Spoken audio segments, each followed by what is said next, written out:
যাব পরবর্তী অনুষ্ঠানে। Masudur Rahman, Helen Keller, Stephen Hawking এনারা প্রত্যেকেই নিজেদের শারীরিক প্রতিবন্ধকতাকে অতিক্রম করে বিশ্বের দরবারে নিজেদের কীর্তি রেখেছিলেন। এখন এমন একজনকে মঞ্চে ডেকে নেব যার ইচ্ছা শক্তি, যার প্রাণ শক্তির কাছে জানাই স্যালিউট। ডেকে নেব আমাদের বিদ্যালয়ের ছাত্রী জয়িতাকে। জয়িতা একটি আবৃত্তি পরিবেশন করবে। জয়িতা,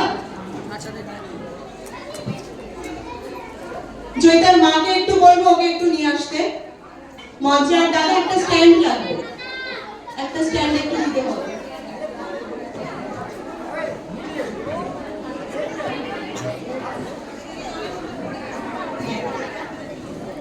সবাই একটা জোরে হাততালি দিয়ে নাও তো।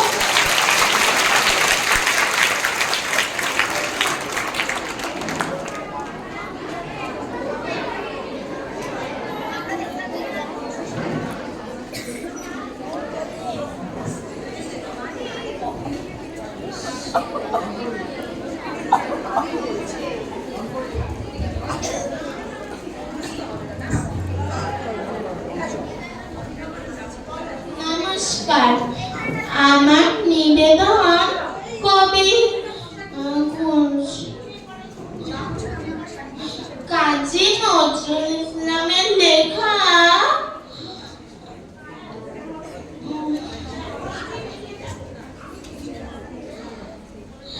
ঘুম জাগানো পাখি। আমি হব সকাল বেলার পাখি, সবার আগে কুসুম বাগে উঠবো আমি ডাকি। সূর্যি মামা জাগার আগে উঠবো আমি জেগে। হায়নি সকাল, ঘুমো এখন, মা বলবেন রেগে। বলবো আমি আসেনি, ঘুমিয়ে তুমি থাকো। হয়নি সকাল, তাই বলে কি সকাল হবে না গো? আমরা যদি না জাগি না, কেমনে সকাল হবে?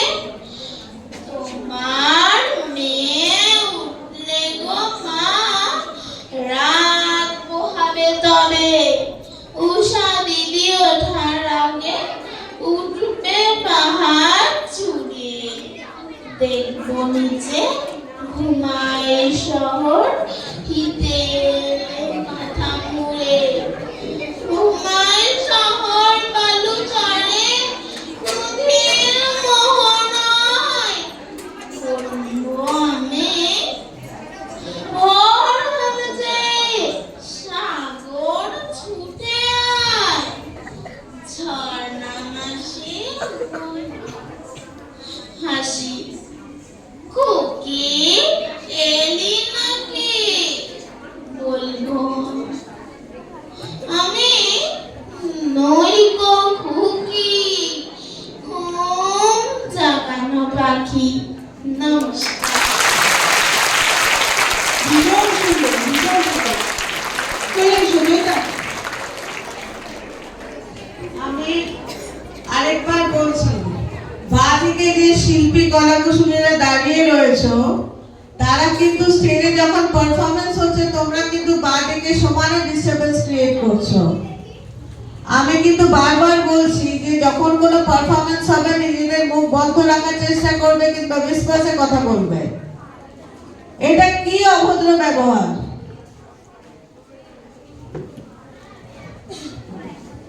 জয়িতা আমাদের মন কিন্তু সবারই জয় করে নিয়েছে।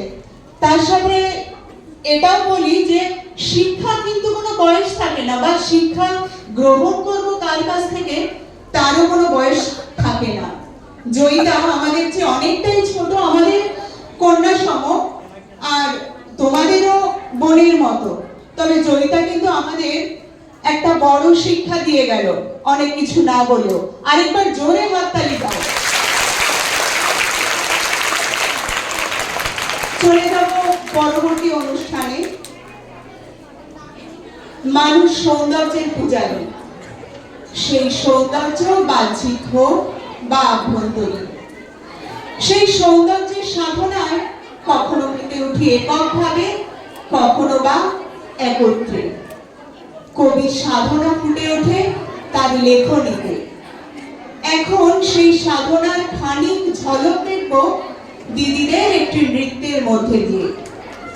একটি নাচ যা তোমাদের বুঝিয়ে দেবে, যা তোমাদের দেখিয়ে দেবে জীবনের সকল দায়িত্ব কর্তব্যগুলি পালনের পরেও নিজেদের শখগুলিকে জীবন্ত রাখা যায়।